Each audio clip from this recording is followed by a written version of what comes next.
Il y a trop de fonctionnaires flamands dans la fonction publique à Bruxelles. C'est le constat du Conseil d'État qui a annulé l'actuelle répartition d'emplois entre les deux communautés.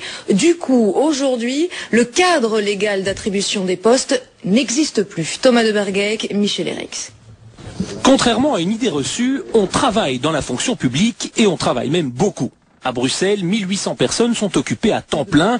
Il y a 30% de néerlandophones et 70% de francophones. Les gens du Nord sont encore trop nombreux, estiment les partis du Sud. Avec 13% de Flamands habitant à Bruxelles, ce chiffre devrait être revu à la baisse. 25, 23 ou peut-être 20% serait une meilleure moyenne. D'élection en élection, le nombre d'électeurs qui votent pour les listes flamandes diminue. Il n'y a pas lieu de penser que les Flamands aient plus besoin, je dirais, d'avoir accès au ministère, à l'administration régionale.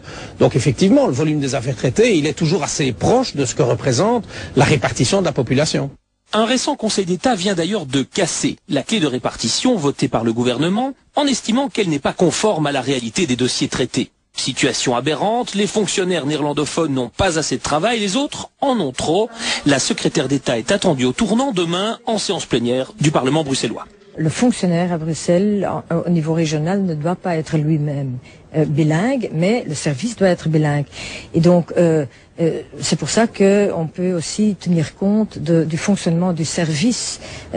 Comment est-ce qu'il peut encore rester bilingue? Donc, il faut quand même avoir une certaine proportion de néerlandophones et de francophones.